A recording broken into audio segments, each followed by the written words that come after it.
This is Interpreting Wine host and founder Lawrence Francis welcoming you to a special series celebrating the beauty and diversity of Slovenian wine. These episodes, recorded in September 2019, let you virtually travel with me on a personal tour organized by Mojca from Enjoy Slovenia Travel and Wine. The episodes to be released in the order in which they were recorded will let the country unfold for you in the same way that it did for me. For more information about wine tourism in Slovenia, please visit enjoy-slovenia.com. Wines from the producers featured in the series can be ordered at fineslovenianwine.com. And finally, to be in with a chance of winning a case of wines from the series, do head to interpretingwine.com/fineslovenianwine.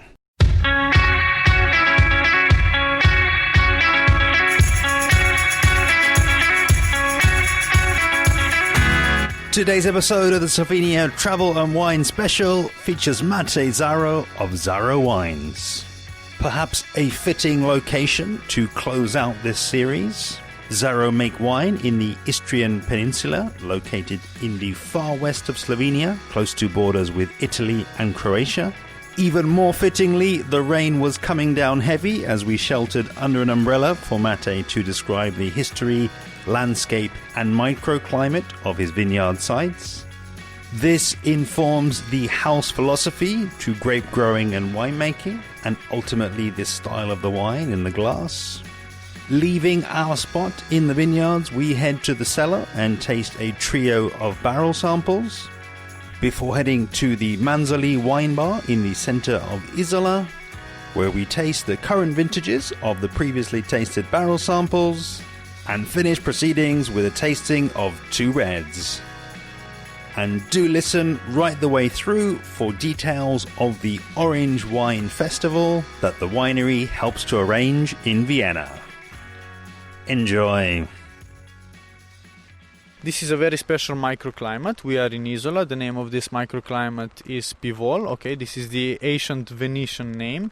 My family is Venetian, so we have very old roots that are linked with this territory. So our family is here since 700 years. Okay, Venetian because now we are now it's Slovenia. Before the Second World War, all the territories here were under Italy, but let's say the biggest part of this, let's say, modern history, all these territories were here under Venice. So we had the great influence of the Venetian Empire, of the economy, of course, and everything was linked also with the wine trade. So actually, the land that we name still today Pivol, it was a very special place, a very special microclimate, because it was usually actually all the grapes and all the vineyards were very close to the sea.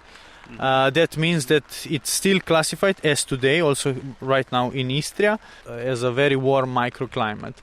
It means that it's typical to have a very high minerality component in the wine. It means that we usually have big wines, so that means with high alcohol. And the dynamic here of the land is actually very simple. All our vineyards are facing the sea, okay, and we call this little piece of land amphitheater, because we are one on one edge, okay. This little peninsula is named Vilijan, and we do a round, and it has a U shape, and we finish with the other peninsula that is named Ronco. So basically, we have a constant ventilation from May till the end of September, usually till the end, or maybe October, it really depends, till the end of harvest. That's the most important thing. That means that we don't use too much spraying in the vineyards. We have a constant ventilation. It usually concentrate our grapes really a lot, and we go from 0 to 250 meters above the sea level in 1 kilometer. So basically, we have vineyards where the street is, and that would be approximately 50 meters above the sea level. And then the more we go up, the more the more concentration we have in our grapes. So all the grapes that comes from all the vineyards that you see from here, we usually skin contact all of them. It really depends if they are white or red. It doesn't really matter. So fresh wines for low grounds and bigger wines from high hills. 80% of everything that we produce right here are local autochthon sort. That means mainly Malvasia for white sorts and Refoschk for red grapes, and usually all of that is aged approximately 1 or 2 years in bigger or small wood barrels, but all of them are used. So we would really like to push forward the fruit and the power of the terroir. That means the high minerality content, because you have to think that once Pivol, actually everything here was covered by the sea in the previous geological eras. Okay, so when the sea, let's say, goes away, we have still a high minerality content in the ground. So that means calcium, actually all the minerals, the salty minerals that we can find in the sea, still a lot of them remained in the ground. That means that we have also extremely high pHs in the ground. Our pHs go from 7 to 7.2. So actually the land here is basic. That's why in the past, so my grandfather, all the generation before him, that's why they use organic viticulture. Okay, not because it was cool, not because it was fun, or they wanted they were exporting to USA, Japan or South Korea as we do today, but only because they wanted to have a normal crop. Okay, a decent crop, and because they were skin contacting the grapes. So that means that you cannot take something that it's not made in the field, put it in your, let's say, wine barrel, and then left it there with the wine. So the philosophy here, it's very, very, very, very simple, and this is the base. So the sea, a lot of sun and a great ventilation. You will see then after in the wines.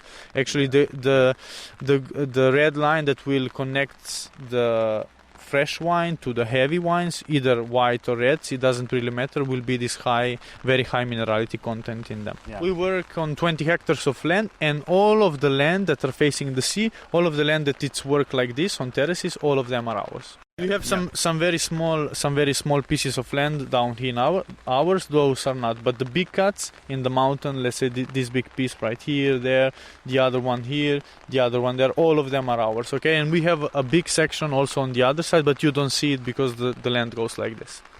And that's really interesting to me, is that, okay, this is your land that we're looking across here. As you say, we have the sea to the right, we have the lower ground, we have the motorway, and then we're, very quickly up towards a sort of 50, 100, 200 meter high. But what's really interesting to me is that I see the terraces and, all of the descriptions you've just given. But also it almost looks like there's more forest, there's more trees, there's more biodiversity.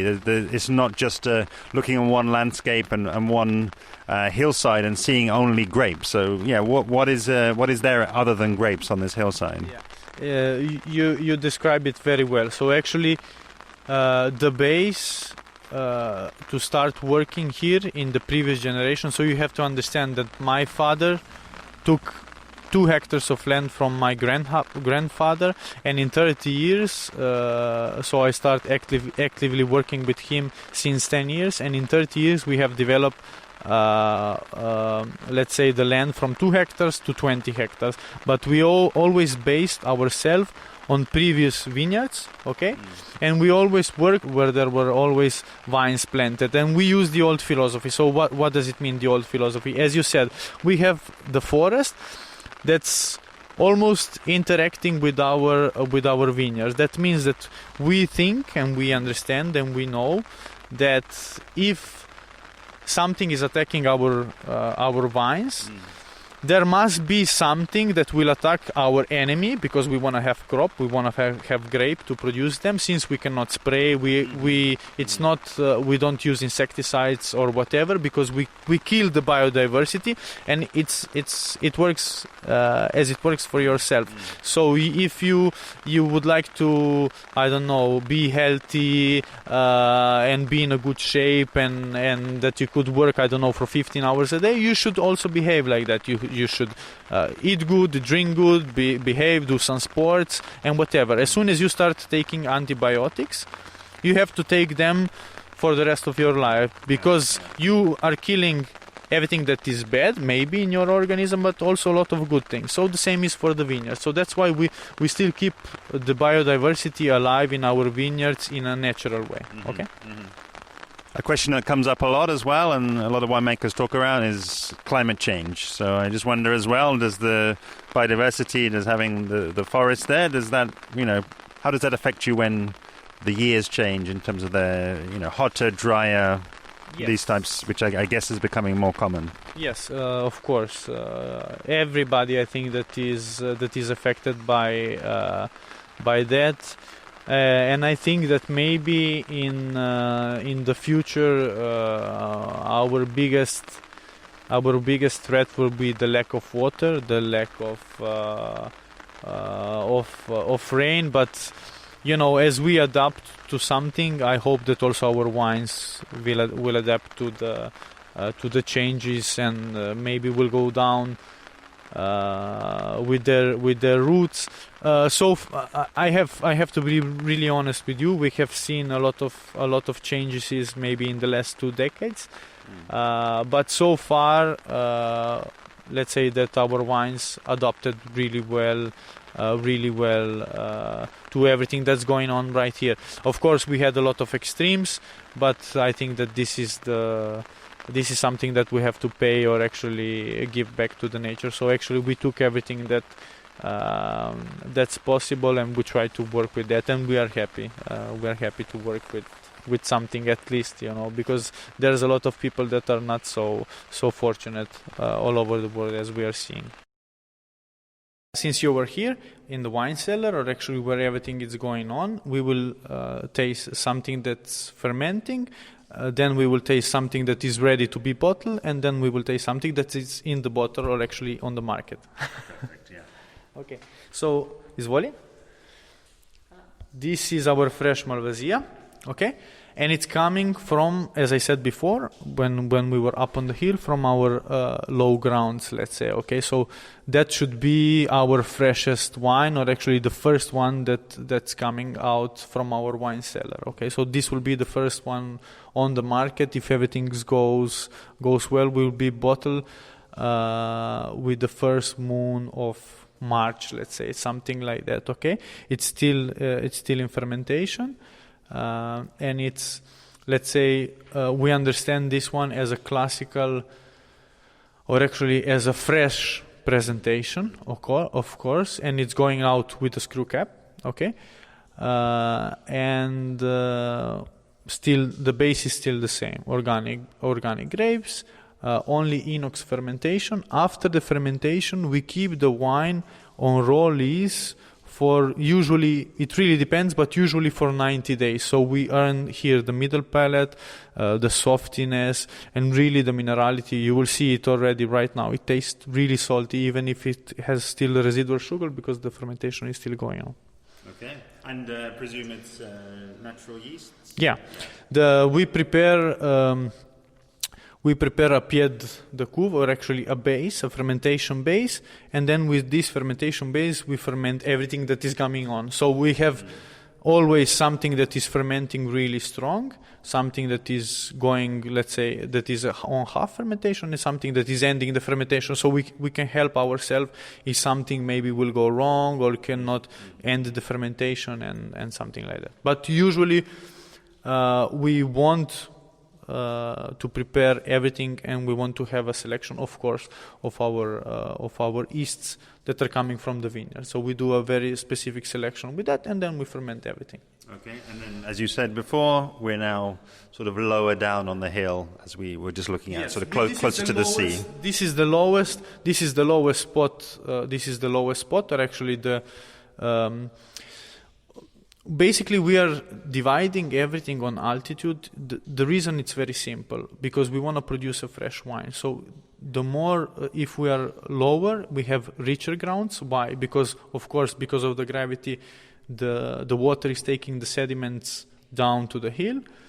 We have everything. The grounds are richer. Usually, we have a greater yield, and we are not also exposed that much to the wind. Okay, so the more we go up, the concentration rise up. We have lower yields on some vineyards. On the higher hills, we have also 0.5 kilos per vine. So you can imagine the concentration of in those grapes. And after that, the concentration in the wine that will come out from this grape. Okay, so basically we are just reducing the quantity of the grapes, and at the end, the quantity of the bottle. So we have more concentration, and those grapes are not so exposed to the wind and to the sun. So everything that comes out of that, it's actually very simple. But when you will taste the wines, you will see it immediately. A great difference, even when the wines are fermented. This is also the only wine when it goes to the market that is also presented as a fresh white wine. So that means that is also cleaned on bentonite, and then it's filtered. Okay. So this is the only wine that it's filtered before going to the market. The after one, no one is filtered. So sedimentation, and then all of them goes to the bottle. Okay. We are trying now the second wine. The first wine was Malvasia, or actually we call it Malvasia Istriana. We say that it's, or actually in Slovene, Istrska Malvasia. Why? Because in the let's say Mediterranean on Mediterranean ground, somehow we have different clones of Malvasia, and that's why we specify that this is Malvasia Istriana or Istrska Malvasia. That means that it's usually, or actually 99% of the time, she is dry, and it has a very high mineral content. Basically, the second wine that we are trying from the barrel still. It's our Malvasia that comes from our high hill. So this was skin contact for almost a month. Okay, so fermenting and everything was going on the skin. And after that, now it's still in the tank. Also, this one will be aged on the lees, and this one is usually goes on the market usually after 18 months, 20 months of aging. Then half of a year or maybe 1 year if it's needed into the bottle, and then it goes into the market. And this is then from last year? Still? No, this is from this year. This is from this year, so it has to go after all the aging phases. After this one, we will taste the one from last year that will be ready to go into the bottle after New Year's Eve. So you will see the difference, how it clears up during all the phases of aging. Okay. So basically a big difference in between the wines. You get it. This one is much more powerful. It's much hotter. This one is still fermenting, and the first Malvasia, we don't let her to go through malolactic. So basically, when the fermentation is finished, we keep it cooler. Then we use, with the first pumping over, we use sulfites. So we don't let her to go after the malolactic fermentation. Second wine is also 100%. It goes through malolactic for 100%. And this really depends on the temperature in the wine cellar. Can be this year or maybe next year. So it really depends. And when I was a kid, of course, my grandfather, he was skin contacting all of the grapes. Why? Because he didn't have any refrigerate system, any use of sulfites, any nothing. And his biggest goal, or actually his only goal, was to have wine from one harvest to another. So they have something to drink. And I remember when we were drinking this wine, sometimes it has a high volatic acidity, sometimes it was bitter, sometimes it was good, but usually every fourth or fifth year it was extremely good. And I said, why it's not like that every year? And he said, yeah, I don't know, that's the nature, that's. And when I was going around, I remember tasting the first extremely good wines here from Slovenia with the first pioneers. I don't know, Movia, Simčić, Lavrencic, as I said before. I was like, how do you do that? How do you do that? I don't know. How do you do that? I don't know. What's the temperature of the fermentation? I don't know. So then I understood that actually 99% of the job it's made in the vineyard. So basically, perfect sanity of the grape, an equilibrium in between the yield, vintages, and whatever. So then, when you start working the land, you really understand what you need to produce a very good wine. And I think that this is a great result of actually who we are and what we have done in the vintage 2018. And actually, it's difficult as it was for my grandfather before. It's difficult to have a wine that is basically the same from vintage to vintage. So that's why I think that this is very interesting, because every wine is reflecting everything that you have done in one vintage. We were tasting now the Malvasia that is on skin contact, that is still fermenting, that has to go through the malolactic phase.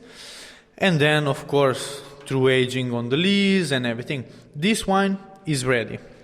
Okay, so I take it out of the barrels, I put it here, and will be ready to be bottled, let's say, after the New Year's Eve. So this will be the Malvasia Macerata 2018. Right now we have on the market the vintage 17 that when we go down, we will sit down and we will taste the glass.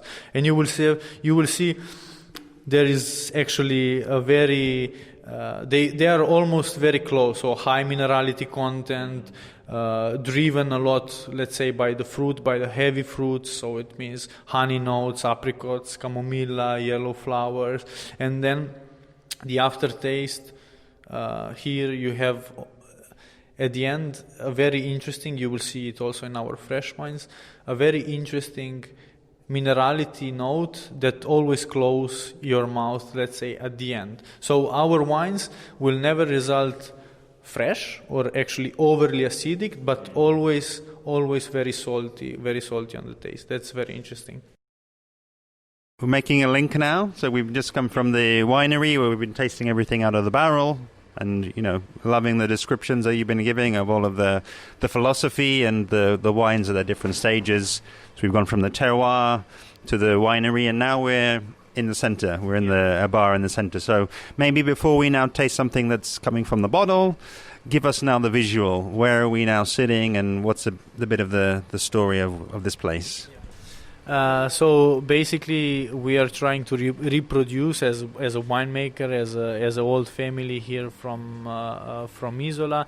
We are trying to reproduce and actually to reconnect ourselves to everything that was happening in the past. So basically, Isola, it means island in Slovene, of course.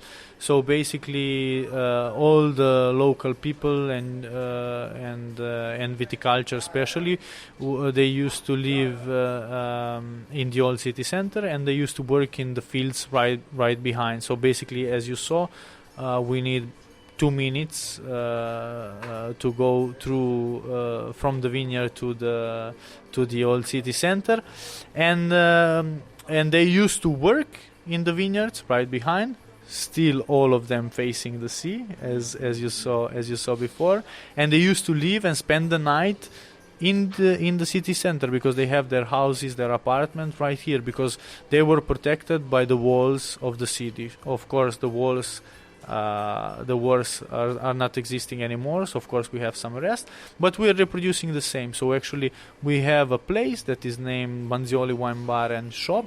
Manzoli because it's hosting one of the oldest palaces in the center, and it's a place where we interact with the final client, with all our customers, visitors, where we present our philosophy and where we share our wine with them. As it was in the past, we want this place to be still the epicenter, as I said before, of the social life, of the economy somehow, and of everything that is happening here in our place. This is the first wine that we tasted in the wine cellar, but from the vintage 2018. So this is the first wine, or actually the fresh white wine that goes through the market. Is the only wine that is present as a fresh white wine. That means that goes also through cleaning, if we can call it like that. So it's stabilized. The proteins are stabilized on bentonite. That it's basically a clay, and after that goes through the process of filtration. Of course, it's linked with the local enogastronomical sector. That means that is usually served. This is maybe one of the only wine that we don't export because it's sold locally, because it's linked, of course, with local food, fresh food, fresh raw shells, and everything that is very typical for, let's say, our everyday diet.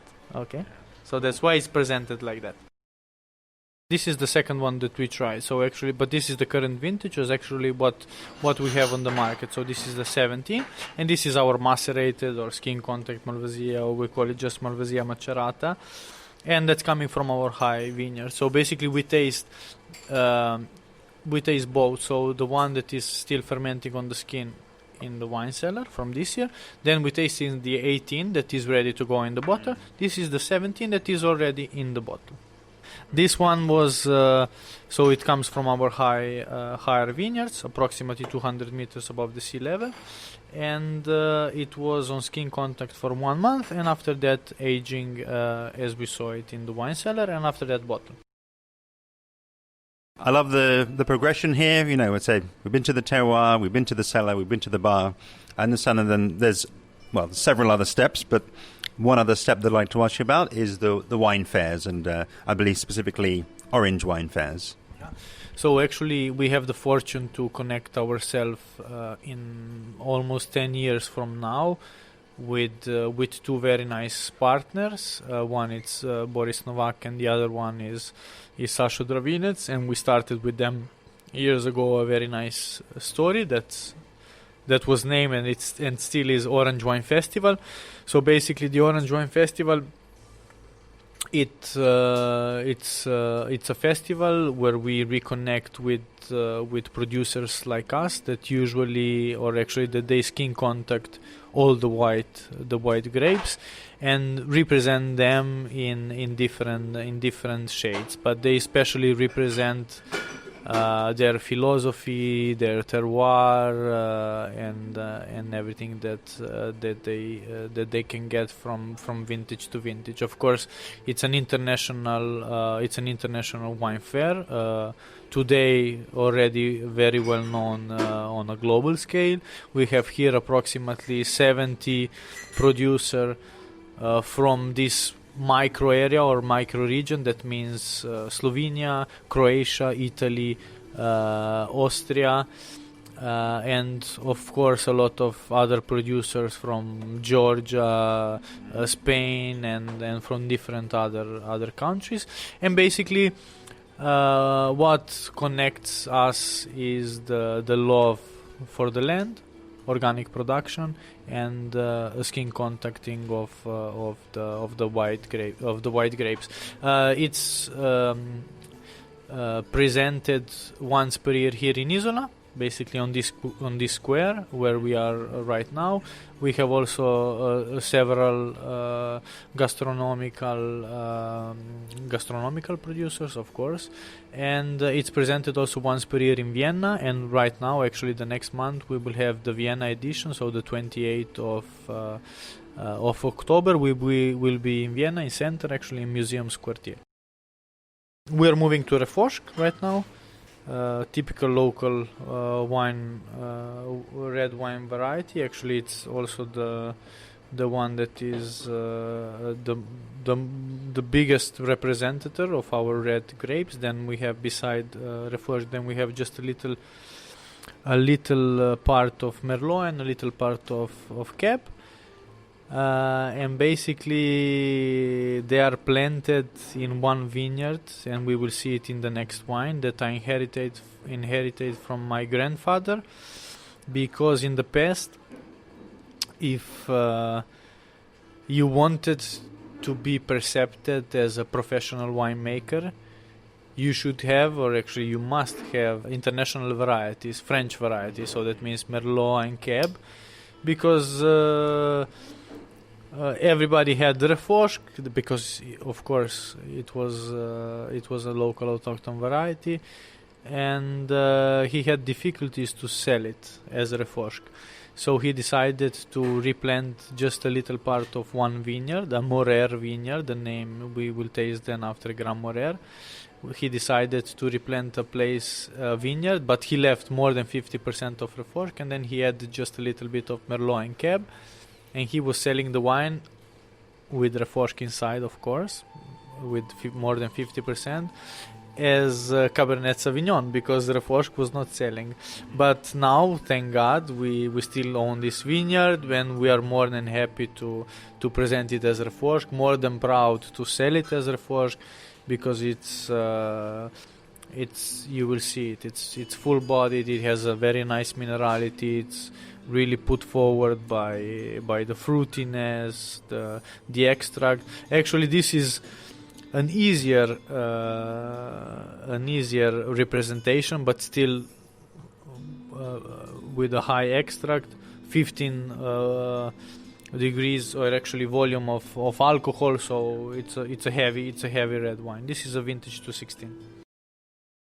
I know I've said that before in other producers here, but yeah, you can't always just go by the percentage. It doesn't tell the full story. This is, again, this is great. We're closing the circle and, thinking back to looking up there on the hillside, the higher plots, the greater concentration in the fruit.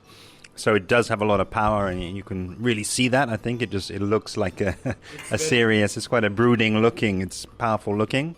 But it keeps freshness. It really does, and the fruit and the alcohol and the minerality and the salinity, still coming through, still keeping it very drinkable. But yeah, it still makes sense in a place like this with a nice plate of food in front of you as well. It's lovely. Of course, and it's also very functional for meats, for the red meat. So it goes extremely well with all kinds of meat, and the freshness that you feel it right now.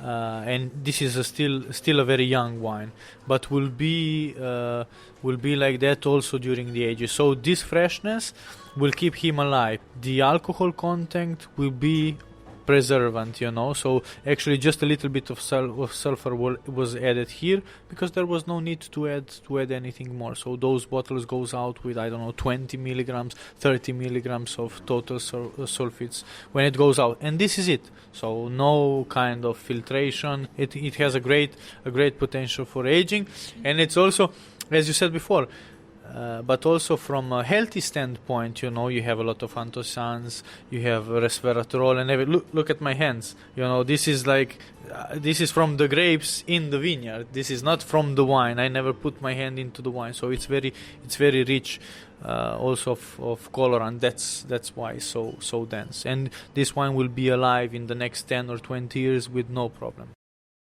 Last red wine, the name is Grand Morer, and it's a special cru that we always vinify separately. So Morer is the name of a vineyard. Grand Morer, the name Gran in Italian means big, heavy, wealthy can be. So this is a very special vineyard, the vineyard that I was talking about before, and it's a cru that we always vinify separately. So it's basically 50% of Refourche, local autochthon grape, as we tasted before, and the other 50% is a little bit of Merlot and Cabernet Sauvignon. Okay, this is also a 16 vintage, and you taste the Refourche out of it immediately.